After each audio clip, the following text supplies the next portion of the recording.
hey, 1, 2.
Mic test. This is mic only. Test. Hey, hey, 1, 2. Should get a sound. 1, 2, 3. No.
2, 3, hey, hey, test 1, 2.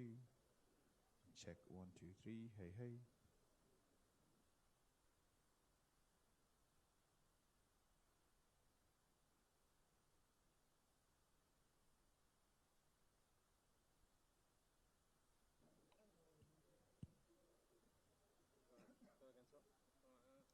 Test 1, 2, hey, hey. Yeah.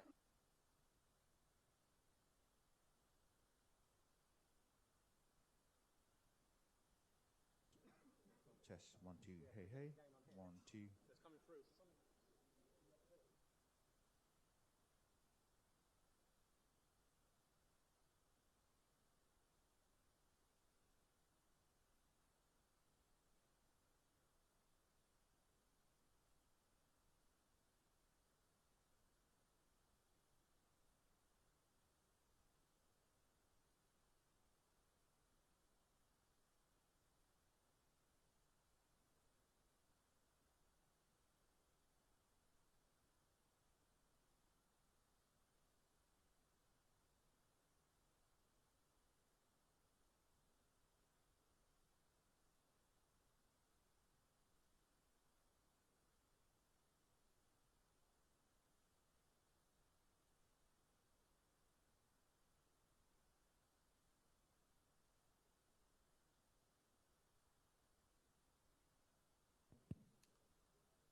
One, two, three, hey, hey. It's coming through.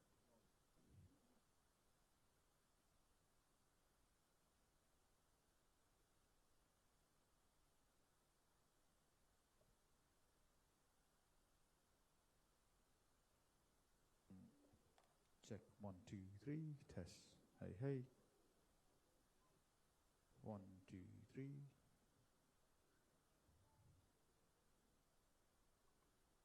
1, 2.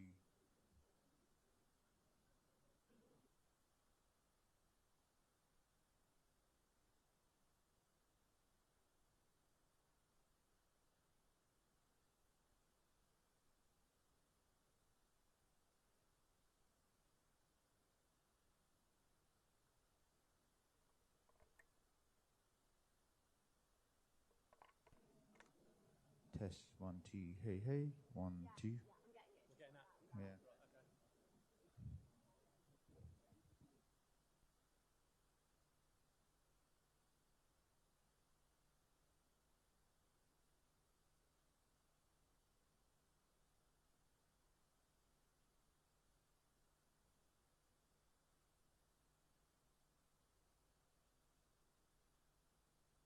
2, 3, test, check 3, 2, 1, hey, hey.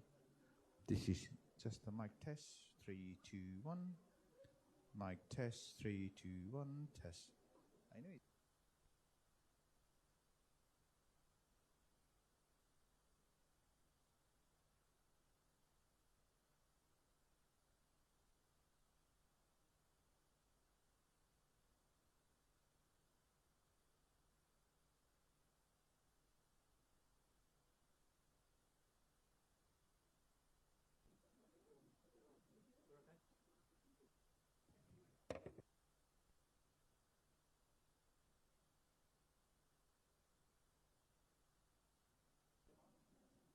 Test. This is mic test. 3, 2, 1. Sound feed check for the camera, down for the recording. 1, 2, 3. Hey, hey. 2, 1. Just checking the level for the sound feed. 1, 2, 3. Hey, hey. 3, 2, 1. Why can't I get like a record on?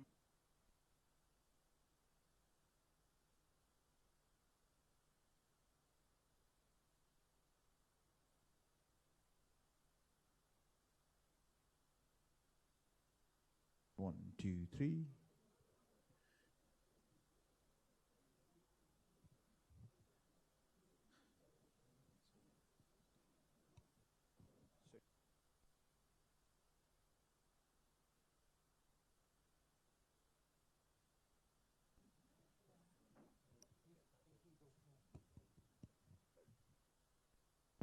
Test 1, 2, 3.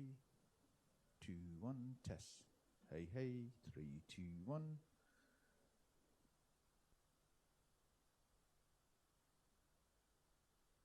2, 3. Hey, hey. Test.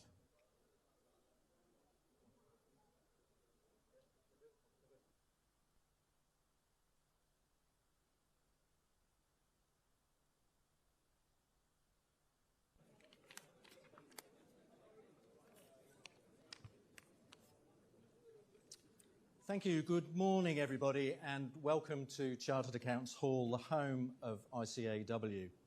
Apologies for the slight delay in starting. It was either a technical hitch or a deliberate attempt by me to build up the anticipation in the room. This building is the birthplace of the modern global accountancy profession, and it's also where the international financial reporting standards used by 15 of the G20 countries around the world were conceived in 1973. It's a pleasure today to be hosting the Right Honourable Sir Ed Davey MP, Leader of the Liberal Democrats, together with his colleagues, including Deputy Leader and Treasury Spokesperson Daisy Cooper, the MP for St Albans. Full disclosure, I am a constituent, as Daisy knows. I also want to extend a warm welcome to our guests and members from across the business community and to members of the media. For almost 150 years, ICAW has served the public interest, working with governments, indeed all parties, regulators and business leaders in the UK and around the world, with over 210,000 members in 150 countries. Our members lead organisations, they advise businesses, and they work alongside decision makers, giving us a unique practical insight into how policy decisions play out on the ground. We champion that insight while supporting our members so that people everywhere can do business with confidence in every sector of the economy. And that includes the UK's public sector and the wider healthcare sector, where together just under 24,000 chartered accountants work every day to make sure that organisations remain financially resilient, manage risk, and ensure public money delivers maximum value. In a system that's under constant pressure, financial, operational, and human, this work is ever more important, and it's one of the many ways that our profession contributes quietly but meaningfully to public outcomes. Healthcare in the UK, like every other sector, arguably even more so, is facing profound challenges. Meeting those challenges is key to the survival of any organisation. But underpinning all of this is economic growth. You can't secure a resilient modern health system without a resilient growing economy to support and fund it. These are all areas where our profession has a great deal to contribute and where ICAW will continue to be a strong and a constructive partner. And on that note, it's my very great pleasure to hand over to a fellow Chartered Accountant and ICA member, Helen Morgan, MP for North Shropshire and Health Spokesperson for the Liberal Democrats. Helen. Thank you. Well, good morning, everyone. Thank you for being here this morning. My name's Helen Morgan. I'm the Liberal Democrat Health and Care spokesperson. I was honoured when Ed gave me this role. It comes with a deep, deep sense of responsibility, and not least because of how hard the crisis in the NHS is affecting my own community at home in North Shropshire. When I was first elected in the by-election of December 2021, at every single canvass session, we found someone whose friend or relative had had an awful experience waiting for an ambulance to arrive, sometimes with their loved one coming to harm, or occasionally, tragically, even fatal consequences. It's an experience I will never forget, and it's been central to my work as an MP ever since. I'm proud of our campaign for a safer ambulance service in Shropshire. From my conversations with paramedics, it's clear that the spotlight that we shone on that crisis, in and out of Parliament, helped prevent the ambulance service from collapsing locally during 2022. But there is still so much more to do. I know that Liberal Democrats across the country, at every level of government, want to see positive change. That they have sleepless nights, just like I do, wrestling with how we can pressure the Labour government into taking action to protect our communities. Right now, the urgent issue in my postbag, and I would imagine every MP's postbag, and in our advice surgeries, the issue that's frightening me as North Shropshire's MP, but also as a neighbour, a friend, a daughter and a mum, is the scandal unfolding in our A&E departments. People in this country are being forced to spend whole days and nights in conditions that I can only describe as harrowing, with no privacy and no dignity. Today, I hope that, as has happened so often in the past, Liberal Democrats can shift the dial and help to restore trust in a service that is rightly cherished but has been so badly broken. But before we hear from Ed, I'd like to introduce someone who's made a real difference in his own community and on the front line, someone who has been a powerful voice of for change. It's my pleasure to welcome Councillor Dr. Anthony Martinelli.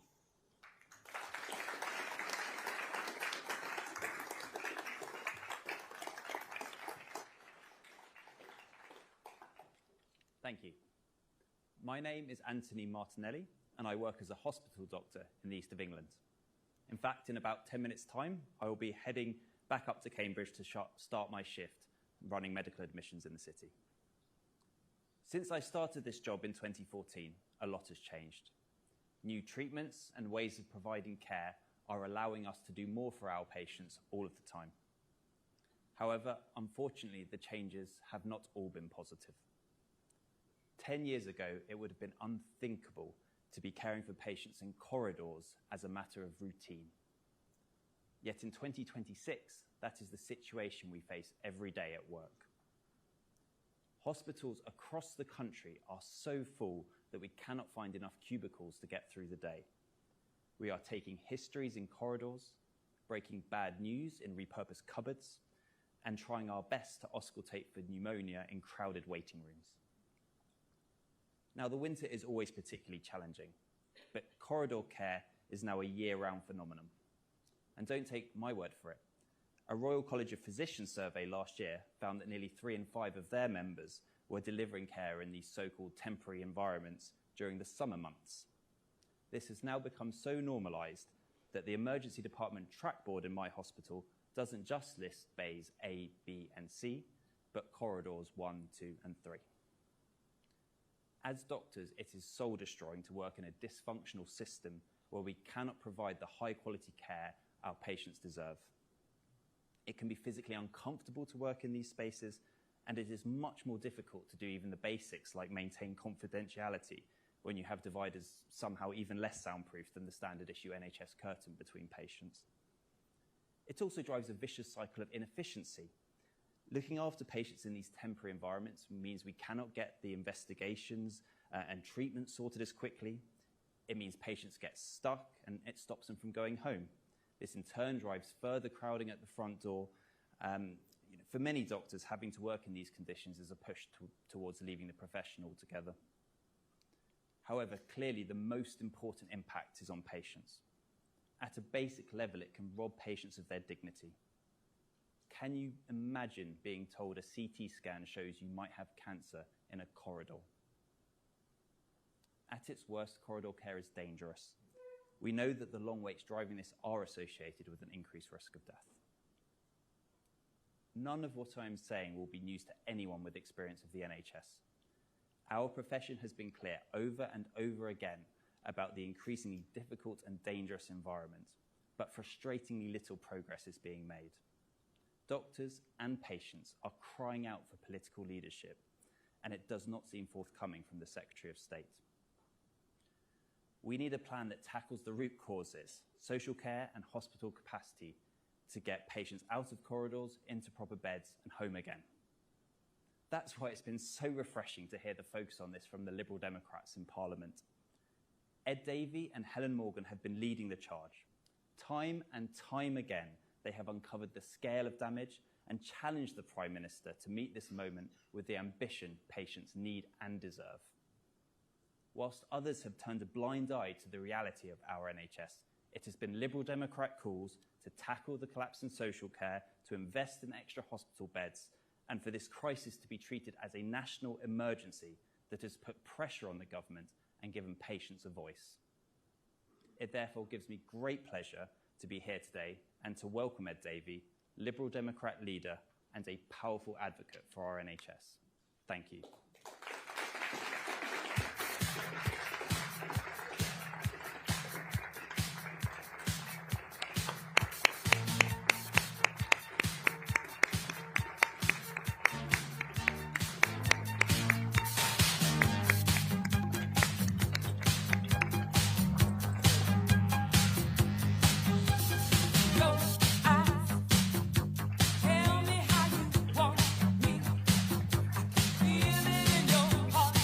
Thank you.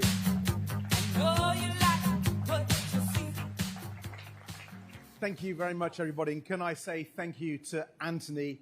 Thank you for everything you're doing, serving your community in our National Health Service. And thank you for sharing your experience on the front line. He's got to go off to do a shift now. It's really important because, make no mistake, this is a national crisis. Helen Morgan, our brilliant health spokesperson, was telling me earlier about a constituent of hers called Sandra. Sandra is 71. She has bladder cancer. 2 weeks ago, she became really unwell. Her legs were giving way.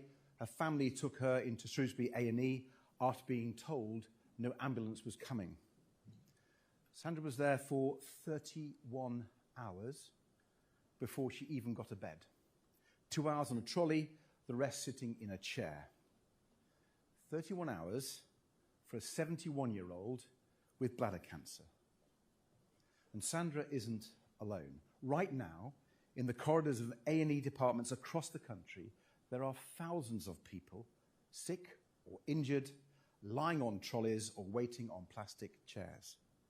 Many of them have been there for hours, waiting to be seen, waiting to be treated, waiting to be admitted to a hospital ward. No privacy, no dignity. Some have been left to soil themselves because there's no one to help. There have even been tragic cases of people dying on those trolleys and left undiscovered for hours. The numbers are staggering. Every week, more than 30,000 patients are stuck in A&E for over 12 hours. And these long waits can be deadly. The Royal College of Emergency Medicine has estimated that those 12-hour waits led to more than 16,500 extra deaths in 2024 alone. 16,500. Every single day, people are dying because of the shocking corridor crisis in our hospitals. And it didn't used to be like this. Not so long ago, ministers talked about 4-hour waits in A&E.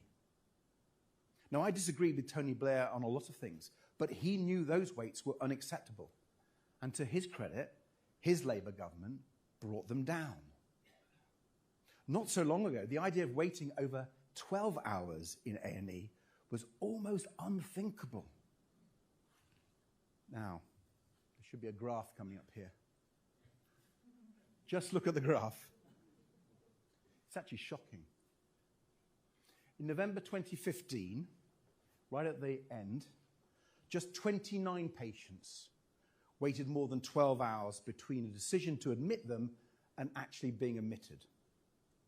That's 29 patients too many to be sure, but under the last Conservative government, those numbers skyrocketed. So in November 2025, instead of 29 patients, it was over 50,000. Now, some of that is down to COVID, of course. Remember all too well the enormous strain it put on our hospitals, and it's no surprise those numbers rose dramatically during the pandemic. But what's truly shocking is what happened afterwards. The numbers didn't go down. They didn't even flatline. They've kept on going up and up. 18 months into this Labour government, and it still isn't getting any better. So in 2025, more patients waited 12 hours to be admitted than in any year of the pandemic and in any year in the history of our NHS. That is a national scandal, and it has to end. Because what more stark an example could there be of the way things in our country aren't working the way they should than thousands of people lying for hours in corridors in our hospitals, people dying on those trolleys in the National Health Service.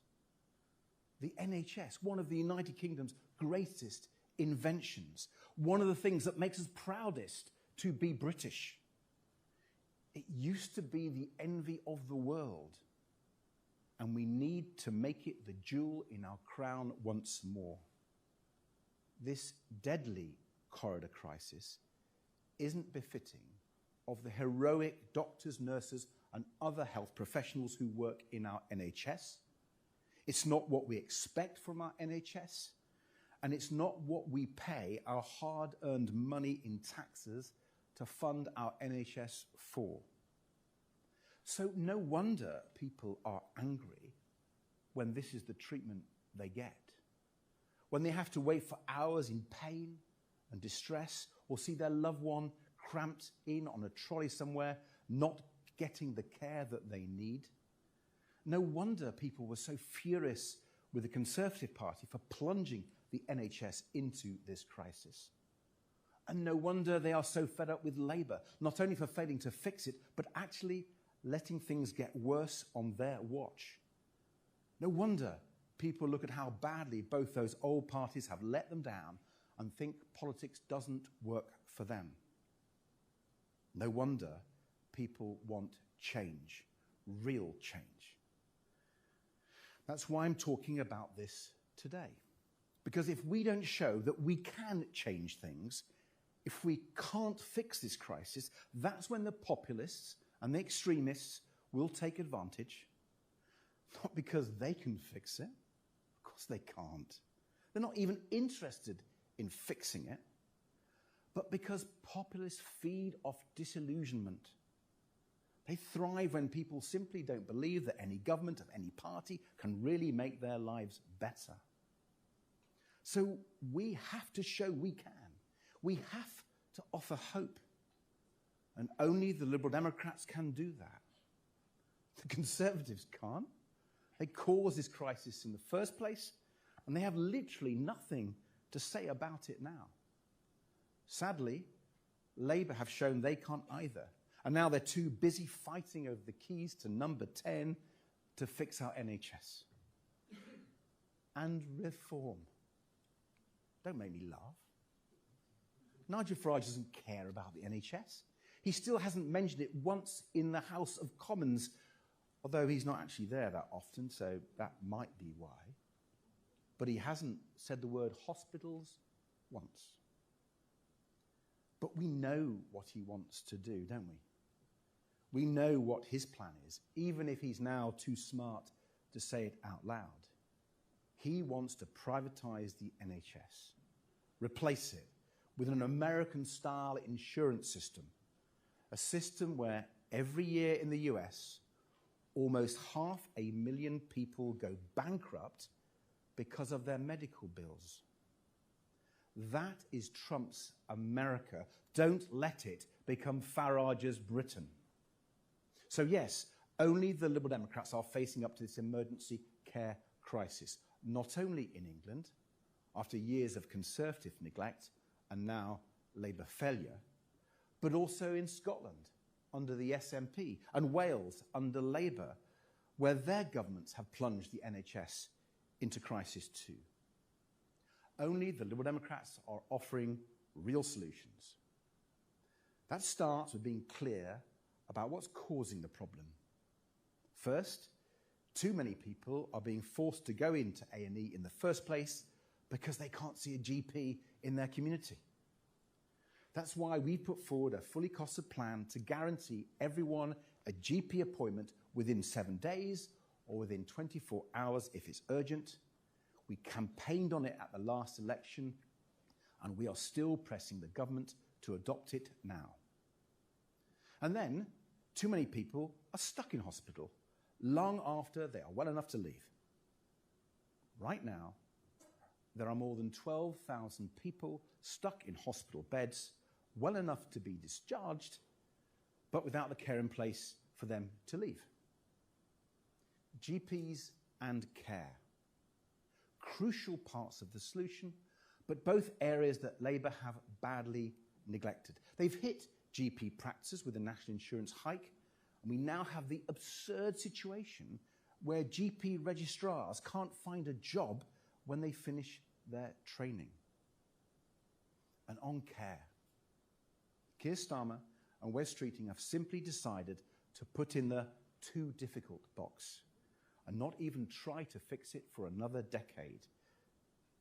So today, I'm announcing a new plan to invest in our hospitals, in social care, and in supporting family carers, to help get people out of hospital more quickly and help keep them out of hospital safely through a combination of reserving places in care homes, funding more care packages for people after they leave hospital, and supporting family carers properly so they can look after their loved ones at home.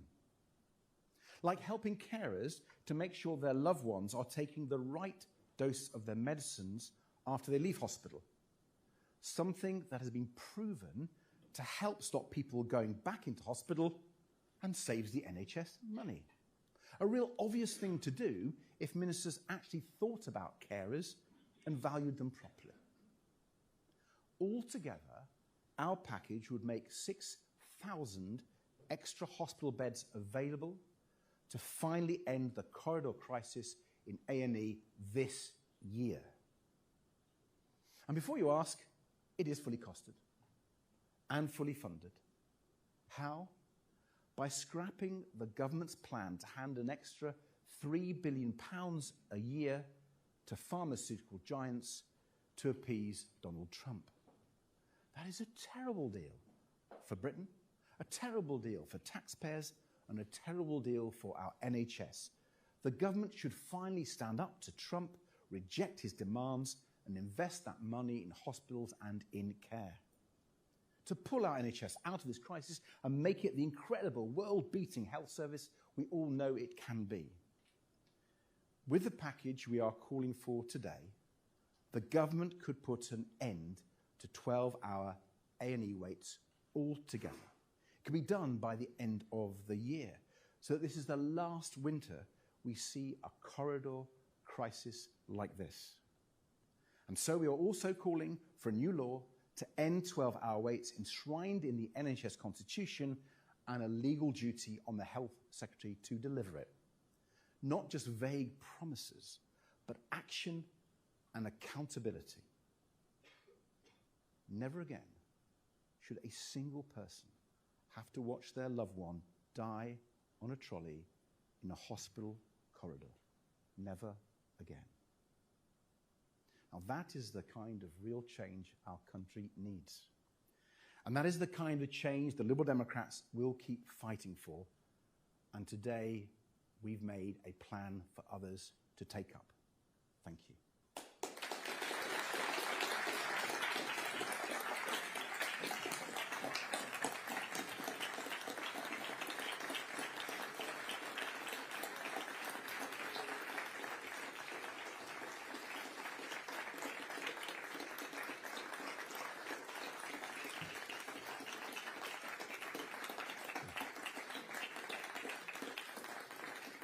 Thank you very much. Thank you. Now, ladies and gentlemen, I'm going to take questions from a range of journalists, and I do see Chris Mason there from the BBC. Chris, you go first. Thanks very much. Chris Mason, BBC News. In a noisy and competitive political landscape, does saying vote Lib Dem and you may only have to wait 11 and a half hours in A&E really cut it? We're saying far more than that, Chris. This is the first year, and then we'll go much further. We need to get back to 4-hour waits and less. But faced with the crisis we have now, which no one's talking about, we're the only party talking about it. We want to raise it and show it can be tackled within a year. And our policies on GPs, on care, on more hospital beds will not just get it down within a year, but then we build on that and get far more. So we're talking about a transformation of our NHS, as we did at the last election. But here today we're going even further to showing that the crisis out there could be tackled. And you know, I'm really astonished that no other party is talking about it, even though every MP across the House of Commons So many of their constituents, this is their daily experience. Experience for their loved ones, their wives, their husbands, their daughters, their sons. This is a real issue, and it's left to us to raise it and produce credible, costed policies to tackle it and go beyond it.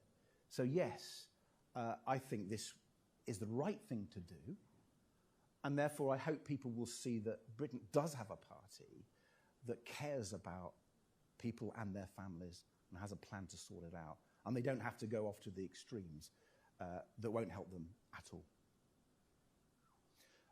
I've now got Robert Peston. Oh, you're there. Hi, Robert. Yeah. Hi, Robert Peston, ITV. The increase in what the NHS is paying for pharmaceuticals may have been driven by Trump, but it goes to a fundamental problem for the NHS, which is it will not pay what pharmaceutical companies, including British pharmaceutical companies, are saying it has to pay if it wants new life-saving treatments for Alzheimer's, for cancer, for other devastating diseases. So what would you say to British people that under your plan they would be deprived of those treatments? Robert, I'm afraid I don't agree with your assumption at all, and nor do the economic studies that have looked at this. The pharmaceutical market is a global market, and pharmaceutical businesses here in the UK compete in that global market and get returns all over the place. The reason why American pharmaceutical prices are so high is because they've got a complete dysfunctional health system. The reason why our health service, the reason why our health service is effective is because it's good and it's a good buyer. There's nothing wrong in that.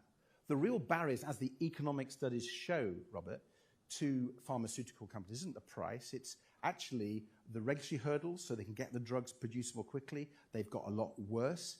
It's the markets that they trade in. Brexit has made that far worse. Customs union would enable us, where most of our market has been traditionally in Europe, to increase.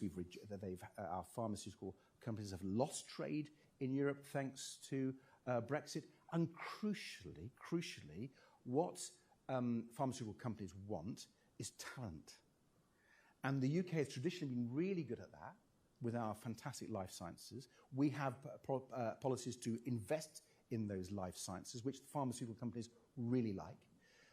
And also we have a different approach to those sorts of scientists who are escaping Trump's America, who would like to come here to do their research for life-saving pharmaceuticals. So I'm afraid, I think you might have drunk the Kool-Aid there, Robert. I think Trump is wrong. I think our government are weak. And if we're going to sort out an NHS, we shouldn't buy the line from the pharmaceutical industry. We should stand up for the patients and people that we represent. Rob Powell from Sky. Hi. Thanks so much, Rob Powell, Sky News. The £1.5 billion that you are promising, is that really enough to end the A&E crisis, as these banners are promising? And is this more about picking another crowd-pleasing fight with Donald Trump? And just on a related topic, you've made no secret of your anger with Elon Musk. But if you have so much disdain for him, why are you still using his social media platform to promote your party and indeed promote this very speech? Well, first of all, let me deal with the 1.5 billion point. First of all, let's remember that the Trump deal, the Starmer cave-in on pharmaceuticals is going to cost the taxpayer £3 billion to £6 billion. So our package is just going to cost 1.5 billion. And when you read through it, it's the money that's required for the extra 6,000 beds. And we can take you through those beds and where they're both freed up because we're going to change the way we support family carers, new beds, step-down beds, beds in care homes. And that does come out at actually £1.45 billion. So our package is fully funded, and in fact, our estimates are quite conservative. So I'm more than confident that we can pay for those extra 6,000 beds to end this crisis. And as Chris was alluding to earlier, we'd go a lot further, but this year it could be done if there was the political will and the political leadership, which is sadly lacking. Now, on Elon Musk, you're right. I've picked a few fights with Elon Musk because I think he has interfered in British democracy in the most outrageous way. He's incited violence, and I have called in the past for investigations into him. The point about Grok, which is quite shocking, and what it is doing, and the danger that it poses to women in the UK, to our children, is quite shocking. We need to take it really seriously. We've been thinking about it really hard. There's a real balance to strike here. I think X does need a strong Liberal voice, and I'm the leader of the Liberal Democrats to give that voice. But of course we are thinking about it. Better put the microphone up. Of course we are thinking about it, and if I change my mind, I'll come back to you. But the positions that we have taken now, I think, are far stronger than just some people coming off X. We've said that the whole platform should be suspended pending this investigation into Ofcom. Now, Ofcom, as you know, is investigating it, but nothing's happening to X in the meantime. No one should be able to access X when such a serious, grave investigation is happening. Moreover, we've advocated, it's obviously up to the independent authorities and the police, that I think there's a case for criminal investigation into Elon Musk and his platform. So I don't think any other party is taking this as seriously as we are. Natasha, hi. Thank you, Sir Ed. Natasha Clark from LBC. Could you just talk a little bit more about how we would be able, in your eyes, to scrap Donald Trump's deal on pharmaceuticals without harming more patients? How much do you think that would save us in terms of money? And obviously on that graph you pointed to the numbers of people waiting in A&E have hugely gone up. What do you put that down to? You also said if we don't get this right, the populists will win. Reform is arguably already winning on 30% in the polls. Have they not won already? Thank you. Well, on the latter point, no. They're already down to 24 today in the latest poll, and I'm determined that we show that we're the party to beat them at the May elections and beyond. If you look at all the council by-elections since last May, which party has actually taken reform on and beat them? It's been only the Liberal Democrats to have done that, and so we're really up for that fight. And the more we get our message over on things like being the only party to understand the NHS with policies to solve it, the more we will beat them. In terms of how we can get the numbers down, I mean, I'm really clear this is a policy that's been drawn up with some real careful thought, talking to the experts. It's really clear that almost every health expert you talk to says you've got to sort social care and care out, or you'll never sort out the crisis in our NHS. Because if you get that right, first of all, people can be discharged more quickly, and then they don't go back into the hospital. So it's a massive part. Everyone has agreed it. Since 1997, there have been 25 reviews, commissions, select committee inquiries that come up with this is the problem, and yet the political will hasn't delivered. To be fair to the Liberal Democrats, we passed the 2014 Care Act when we had some say in this. And if the 2014 Care Act had been implemented by the Conservative government that took power in 2015, we wouldn't be in the mess that we are in now. So there are blueprints out there. Legislation has been passed, but particularly for the last decade, the Conservatives have failed to act, and I'm really quite angry that the Labour Party has continued that failure with a Casey Commission that isn't due to report till just before the next election, which means it will get into the election heat and probably won't go very far. And even if it were to be taken up, the Labour government said its recommendations wouldn't be implemented till halfway through the next decade. I mean, this is not serious. This is a crisis. So I think our approach, which is even broader than the Casey Commission, is absolutely the right approach. Now, what was you had three questions there, which is quite sneaky. What was the first one?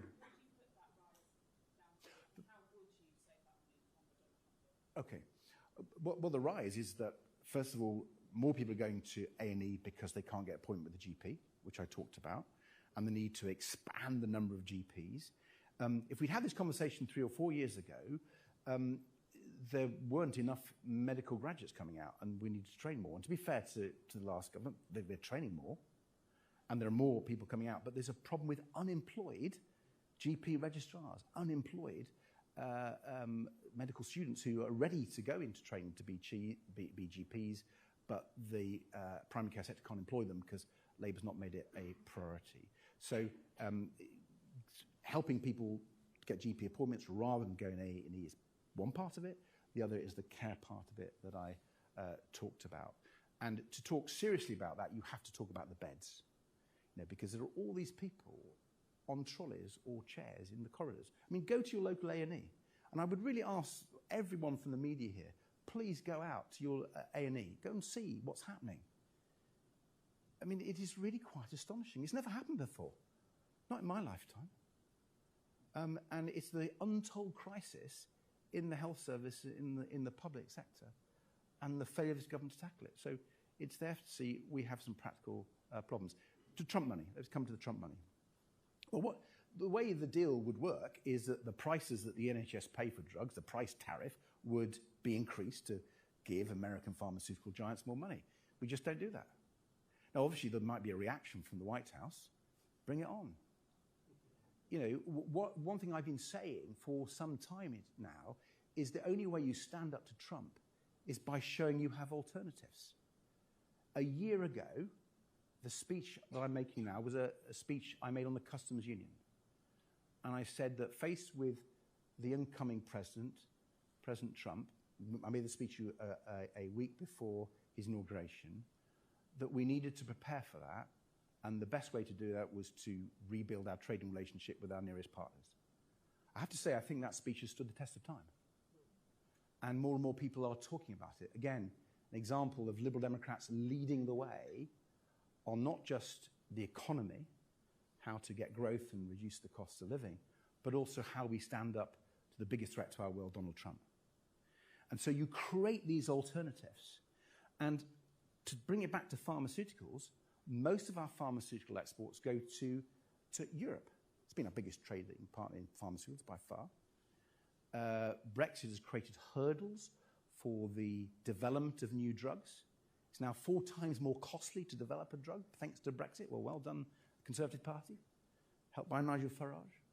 So, our approach, if you see it all together, care NHS, customs union economy, it's the answer to many of these problems and the only way, I think, we can credibly stand up to the current incumbent in the White House. Paul McNamara. Hi there, Paul McNamara, Channel 4 News. Morning, Sir Ed. You've got the words A&E crisis emblazoned all over the shop, but what you're suggesting here is a proposed intervention worth less than 1% of the healthcare budget. So is this really about transforming the nation's healthcare service, or is this really about parking Lib Dem tanks on Labour lawns in a bid for traction ahead of the local elections?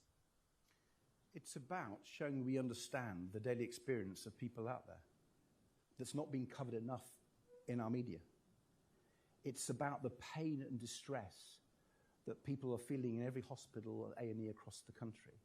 About showing that there's a political party and group of politicians who've worked out this is happening and are prepared to talk about it and show we have a solution. Go to some other parties' press conferences. They don't talk about this. They sow division and hatred and blame lots of people. Never have a plan. They're good at saying there's lots of problems. Never have a plan to solve it, do they? We have a plan. We've worked out what the problems is up and down our country, and we're solving it. That's our job. I'm really proud of our party, Helen Morgan and our health and care team, who've developed this plan. As for the size of it, first of all, I think it shows that this is affordable. It's a better way of spending the money rather than giving it all to American pharmaceutical companies. I think we could surely all agree on that. But also, to be fair to our plan, the plan we're issuing today is focusing on the extra beds and how we would free those up with our social care package, our support for family carers and so on. It's all in the handouts. But do remember the GP point, which is already in our plans. It's not part of the 1.5 billion. It's in our cost of plan that we had at the general election. That is also really, really important. So it's actually bigger than you described. I'm really proud of it. I think unless you sort out primary care with GPs and community pharmacists and sort out care, you will never transform the NHS. And this is a battle to save our NHS. And I wish Labour was up for it. It's not an issue about parking our tanks on their lawn. It was the Liberals who founded the NHS. You've heard of Beveridge? Right, this is our territory. And so no other party owns it. It's owned by the British people. And we're determined to fight for them and their NHS. Catherine, GB News. Thank you, Catherine Forster, GB News. You talk about scrapping this pharmaceutical deal with the US. You say, bring it on, the response from the White House. But it's easy for you to say these things because you're not actually in government. Do you not accept that the government does have to be careful in how it handles Donald Trump, given the situation in Ukraine, given how Donald Trump tends to treat people who cross him, and also on social care? You've talked about 12,000 people in hospital who should be at home. Do you have any faith in this Labour government to actually address the crisis in social care that they promised they would, but now they've ordered a review? Thank you. Trump and social care, my two favourite issues. Listen, the government's been trying the appeasement strategy for a year now. Whether it's on foreign affairs and defence, whether it's on tariffs, whether it's on the NHS, I think it's failed.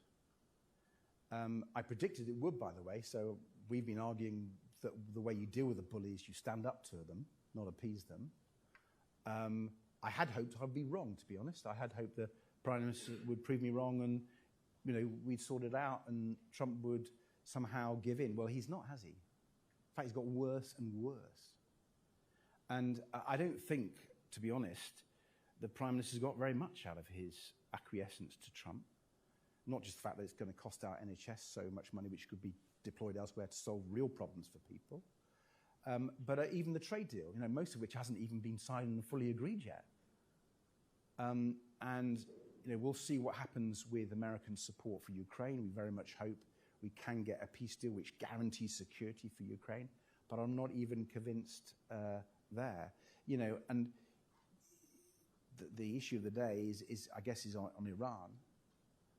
I welcome the fact that Donald Trump is taking some measures on sanctions on Iran and encouraging other countries to do it. I think we as a country should go more and actually follow Donald Trump's lead on that one. That's one way I might agree with him to a certain extent. You know, I think we should sanction the leadership. I think we should freeze Iranian assets in London. I think we should, as Liberal Democrats have argued for a long time, prescribe the IRG. Take these measures to really hit home at the awful regime in Tehran. I have to say, I'd take Donald Trump's concerns about the brutal murder of protesters in Iran more seriously when his regime stops murdering protesters in Minnesota. You know, Trump has not got a good record. The police in America have not got a good record. But, you know, if he's getting it right in terms of sanctions, we'll follow them. What I think we shouldn't do is what he did in Venezuela, which is a unilateral action. I think a unilateral military action would be totally unacceptable. You know, you've got if there is going to be an external intervention beyond sanctions, I think they need to be weighed very carefully against the risk of undermining the protesters and causing some sort of nationalist support for the regime. It's got to be weighed against the risk of endangering the protesters. I'm not saying we should rule out multilateral intervention, but it should be the last resort, and it would have to be legal. So keep that type of intervention on the table, keep the pressure on the regime, and protect protesters if the regime doesn't stop its brutality. But let's get behind sanctions, and maybe that's one area I can, at long last, agree with Donald Trump on. But my point about the government, whether it's on the NHS, whether it's on the economy, they have to show they have alternatives. That is the way you stand up to Donald Trump. And there are many other countries, our European colleagues, our Commonwealth colleagues, friends in the Far East, who wouldn't just be involved in a military coalition of the willing, but they'd be involved in economic coalition of the willing. And if we are going to be successful in standing up to Donald Trump, we have to develop those far faster than the government is doing. So that's on Trump. On social care, I mean, again, we're the only party calling out the government on it and have been doing from the day after the election, urging them to go further, urging them to go on the cross-party basis. And I really had hope that Keir Starmer was serious about what he said during the general election. I'm afraid I've been proved wrong. There's been a total failure on social care. kicking it into the long grass, no real political push for it, elongated timetables. So they've been hugely disappointing. And they will not save our NHS unless they sort out care. I've long said if you care about the NHS, you've got to care about care. And their failure to see that is a real shame on them and, unfortunately, on the many people who will see their NHS continue to deteriorate unless we tackle that. Peter from The Guardian.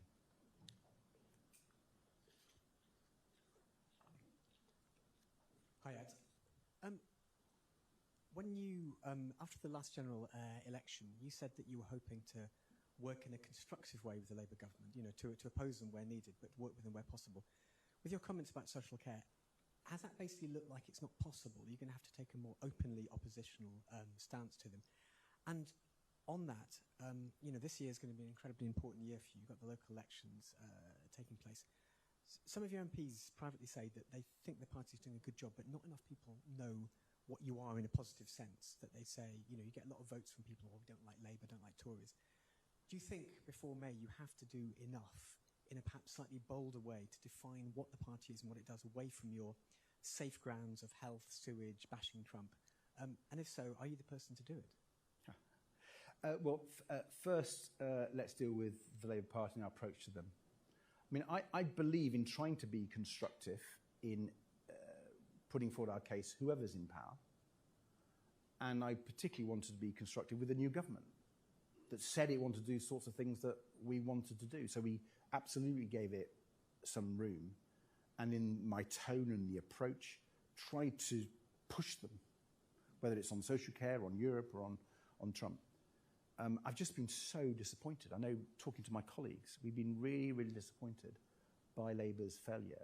And it's really important that we do up the ante. We show to the British people that there's an alternative approach and challenge Labour as they continue to fail. And I think Labour's the one that's got problems about the leadership, if I'm honest. I've heard there's a group of Labour MPs who want to install Wes Streeting in number 10. They might want him to sort out the corridor care crisis first, I would suggest. So, you know, we're going to take it to all the other parties, but particularly Labour, because it's failing government on so many levels, not just on the NHS, but on the economy, our relation with Europe and its poor foreign policy. In terms of what we're doing, I mean, I think politics is about the most unpredictable I've ever known it. There's obviously many opinion polls, and as you'll hear, I don't put too much store by them, but the one out today shows there are 5 parties within 10 points of each other. I think this is unprecedented. We're in a multi-party system, and you know, try and work out what happens when there are 5 parties within 10 points of each other. And you know, the point about polls is it's so early in the Parliament, and if you looked at the polls at this stage in the last Parliament, which is actually before things like Chesham and Amersham, you wouldn't have had any idea what would have happened in the next general election. So I'm more interested in actual elections. And last May, for the first time ever, we beat Labour and the Conservatives in our local election results. And since May, which party has won the most council by-elections? It's the Liberal Democrats, winning more than the Conservative and Labour put together. So, you know, actual elections, we're doing well. And so we come up to the local elections in May with huge confidence. And whether it's in Scotland or Wales, in London or across England, we've got some great campaigners who are going out there, talking to people. And our style of politics, our community style, where we listen to people, work out what their problems are, like in the A&E, like GP appointments. People respond positively to that. And you say it's, you know, your home territory. Well, it's the territory that the voters care about. And I think the voters agree with us on Trump. I think increasingly more and more voters agree with us on Europe, on social care, on the position we took on Gaza, on so many of the issues that matter to voters. I think they hear the Liberal Democrats voicing their concerns, showing the way forward, And that's why I think we've been doing well in elections and why I think we'll do really well in May. And if you want to look forward in your crystal ball to the general election, we were the huge surprise of the last general election with our best result in 100 years. We're going to do even better the next election. Right, let me go to Mary Novick from the FT. Murray. No, she's not here. Laura. Laura from the Telegraph. Laura Donnelly, is she here? Hi, Laura. Hi, yeah. On the pledge that you've made to the legal right to be seen within less than 12 hours, why do you think that would make any difference, given there are already so many NH constitutional promises that aren't kept? It's a fair question. A lot of the things in the NHS constitution aren't legal rights where an individual can judicially review the government for failure. And whether it was our right to see a GP within 7 days or 24 hours if it's urgent, which we talked about the general election, or these would be judicially reviewable rights, so different from the other targets in the Constitution. I think that's really, really important. What's crucial, though, is that we show there's a plan to make them happen. And just at the general election, we showed there was a plan to get those GPs and to pay for them to go into primary care. We have a plan here to reduce the waiting times. And I think our plan actually would reduce them way below 12 hours. And so I'd be very confident in the Liberal Democrats having this new legal right for people and no one having to enforce it. Sophie from The Mirror. Hi, thank you. So in your speech, you spoke about Labour, the Tories and Reform not being able to fix the A&E crisis, but you have not mentioned the Green Party at all. I wondered, is that because you think the Greens can fix it or because you don't think they're a political threat? Yeah. Well, I have no idea what their party is. Listen, they have a right to stand for what they believe in, but I haven't seen a single poll that suggests they'll have anywhere near the seats that we'll get at the next election. And I think every poll about us has been way too pessimistic on what I believe we can achieve and will achieve. So it'd be interesting to know what the Green position is. I'm afraid I don't know. Hugo. Thank you, Hugo Jai from the iPaper. You said in the run-up to the last election that the problems with the NHS were basically because of Conservative incompetence. You're saying now that the continued problems with the NHS are basically because of Labour incompetence. What is your actual sort of underlying view of what's wrong with the NHS beyond just politicians in other parties not being very good? And what is the Liberal Democrat vision, away from the individual policy packages like the one today, that would actually make a serious long-term difference for the NHS? Thank you, Hugo, for that question. I mean, let's be clear. The Conservatives caused this crisis. I mean, the graph was so clear on that, and I think anyone who spoke to people in the last general election run-up realised that the vast majority of people do blame the Conservatives for causing it.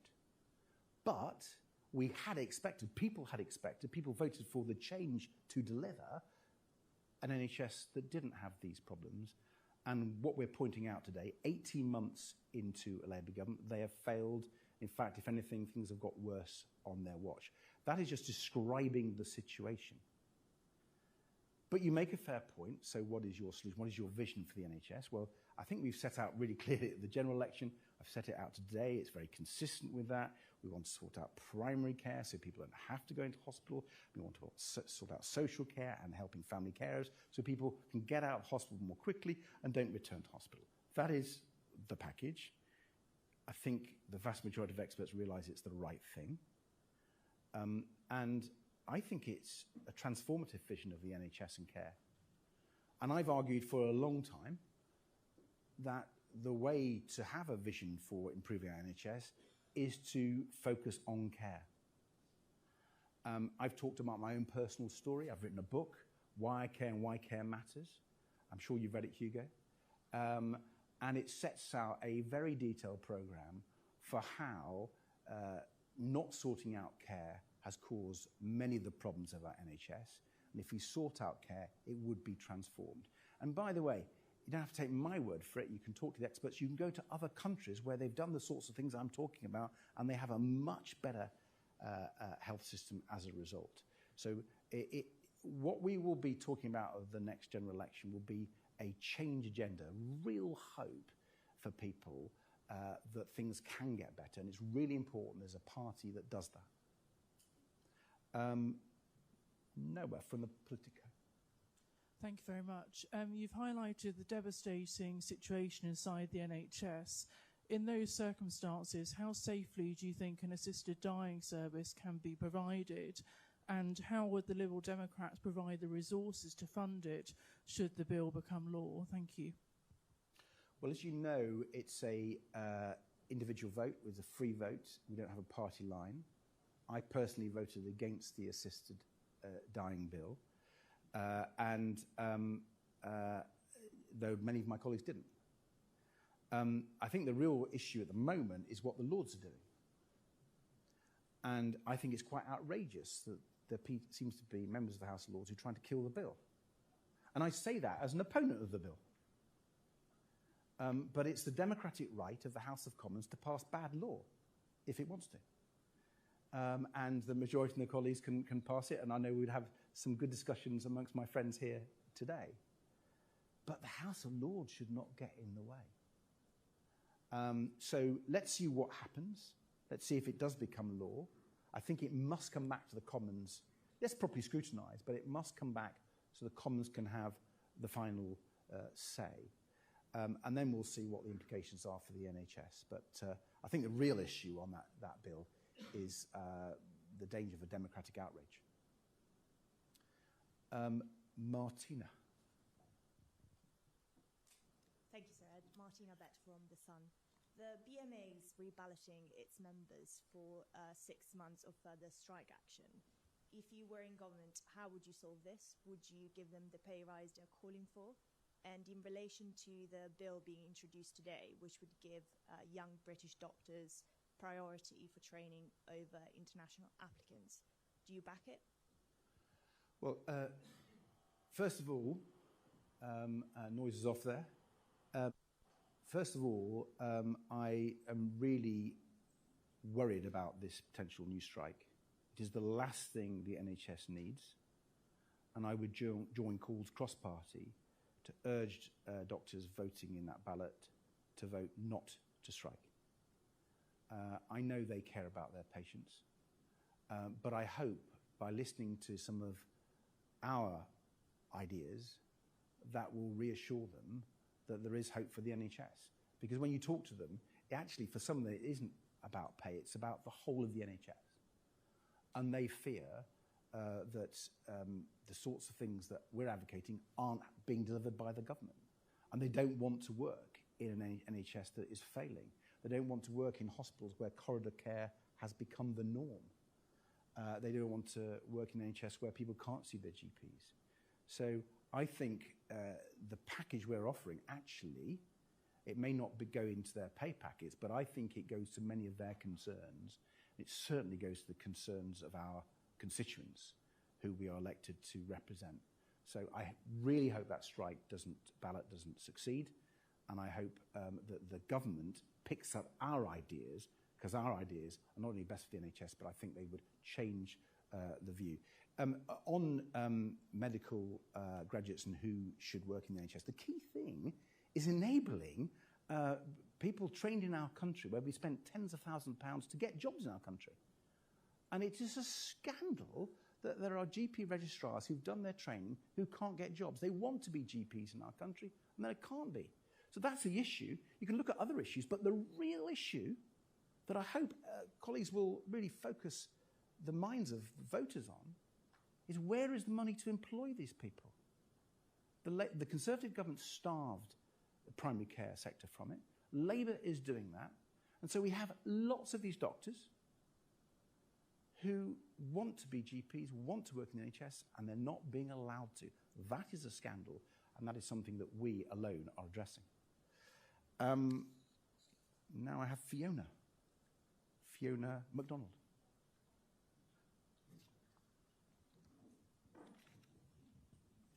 Yeah, Thank you very much. Fiona, healthcare leader. I'm interested in what you were just talking about in terms of primary care. So you've mentioned sorting out primary care in order to reduce pressure on A&E, and about how GP registrar unemployment is a big part of that. What else do you think is needed to be done there? Because I'm sure there's more than just GP registrar unemployment, and I know you spoke about the funding package that you offered today, but could you expand a little bit more on primary care?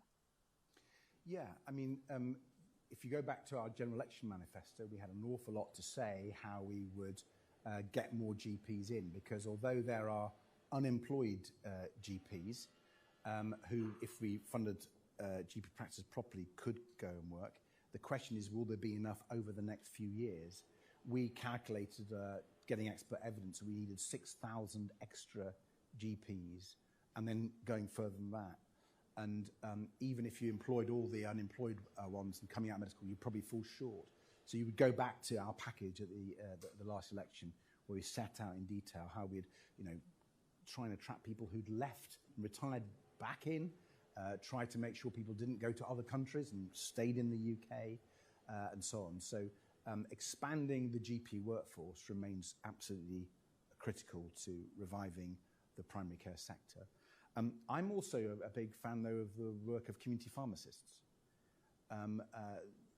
Loads of people, far more people visit their local community pharmacists today than they do their GPs. And I don't think we support our community pharmacists anywhere near enough. They're hugely great value for money.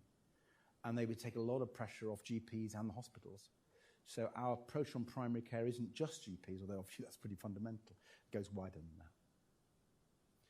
that. James from The Spectator. James Hill, The Spectator. There's an A&E crisis that's going on in Wales as well. There your party is polling 6%. Why do you think you're doing so badly there? I think the last election we won a seat again in Parliament, and I was really pleased to see David Chadwick elected. I think there's a really good chance we'll improve our representation in the Welsh Senedd come May. So I'm not going to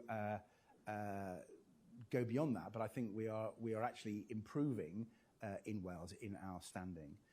Welsh politics, as you know, is multi-party, even more than England, of course, with Plaid. We will do our best, not least, to put forward our message on health and care, because you're absolutely right. The Welsh health system has been failed by Labour, and it's been Liberal Democrats in Wales talking about the need to invest in care to sort it out, just like we're doing here in England. Nina Lloyd.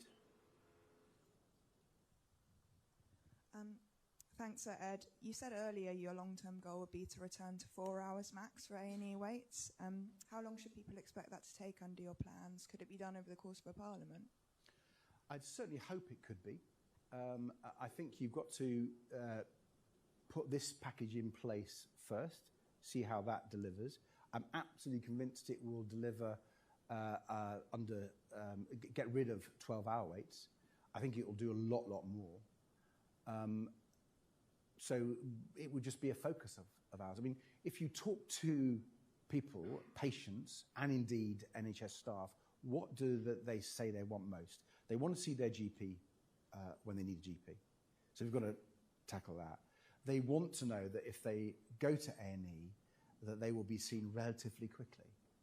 So these are things coming from the people, from voters, and I think it's incumbent on politicians to respond to that. And I am deeply alarmed that it's almost normalised that these waits happen. And I'm deeply alarmed that it hasn't had the coverage that it should have.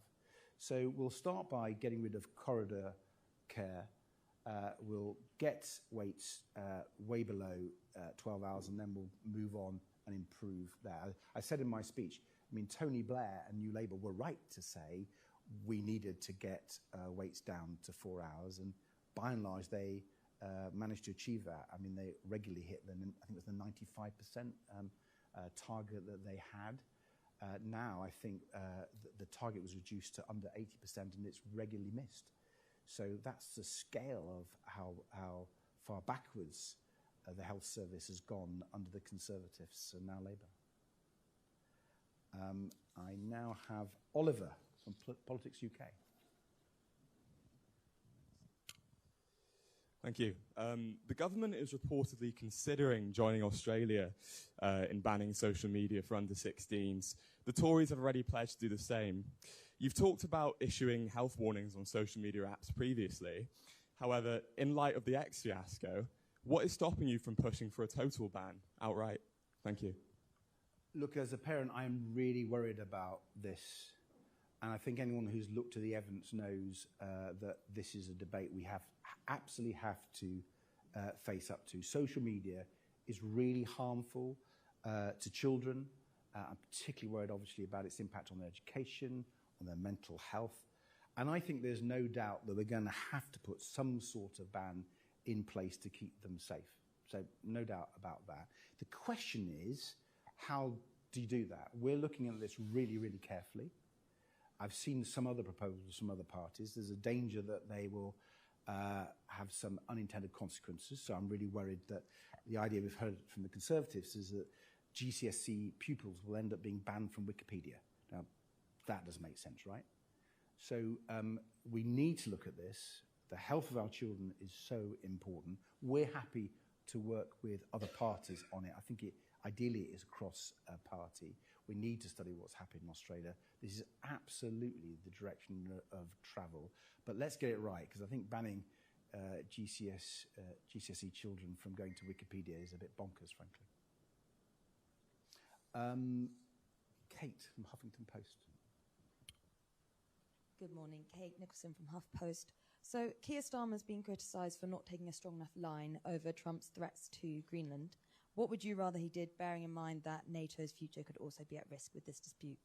So can you say the last bit again? I missed it. What would you rather do, bearing in mind NATO's future could also be at risk with this dispute? Well, this is incredibly difficult. And I have actually said the Prime Minister was right to issue the statement he did with other European leaders, saying that the future of Greenland was up to Denmark and the Greenlanders. Totally support that. And it shows, to my thesis, that President Trump is out of control and that the appeasement approach hasn't really worked. So I hope Greenland, following that statement, is one of the areas where actually the UK, Keir Starmer, and our European allies will stand up to Trump. We've argued, and I think it's being talked about, that if there's a security issue in Greenland, if people are really worried that Russia or China could invade or take some advantage, that, yeah, NATO should be there. That should be a NATO response, and I'd be very happy to see a strong NATO response, the UK working with Denmark, working with others, to have NATO forces stationed in Greenland to give a clear signal that security of Greenland from Russia, from China, is a key concern of ours. We should do more on it, and I think we should then invite President Trump and the US to join that NATO mission. Will from Bloomberg. Thank you. In your 2024 manifesto, your party opted against wealth tax as advocated by the Greens. Given that polling shows the public are broadly supportive of this, and Labour have closed a lot of the smaller wealth taxes that your manifesto said you'd tinker with, is this something you'd reconsider? And if not, why not? Well, at the moment, the real concern for people is the cost of living. And if you look at the challenges that so many families are facing of all incomes, the cost of living is a massive crisis. And the question is, how do you address that? We've put forward policies to halve people's energy bills over the next decade. That's something that would be welcomed by many households. We put forward arguments of how you tackle the cost of living through things like a customs union, so the economy is growing and we don't have to see the tax rises that we've seen under Labour. And so the real test for me is how you help people who are struggling with high food prices, rents, mortgages, and I'm not sure the wealth tax addresses that directly. We have a lot more well thought through policies that deal with that. We have to remember that the UK now, as tax burden, is higher than it's been since the Second World War. So we have to think through tax policy, which we are doing. We do need to see fairer taxes. We've always been a party of fairer taxes. And at the last election, we put forward a set of taxes which would have primarily hit some corporate sectors, particularly the digital sector, some of the American multinationals, some of the banks, which would have got the money that we needed for our health package, for example, and for others. I think that's the way to do it. So I think we're actually in tune with what our economy needs, as well as what I think voters need. Right, now that's the end of the list of names I've been given, but there may be other journalists, restricted to journalists. No, I'm being told that's it. So if you were wanting to ask a question, you've just missed your opportunity. Can I thank you all for coming, and look forward to engaging with you over the weeks and months to come. Thank you.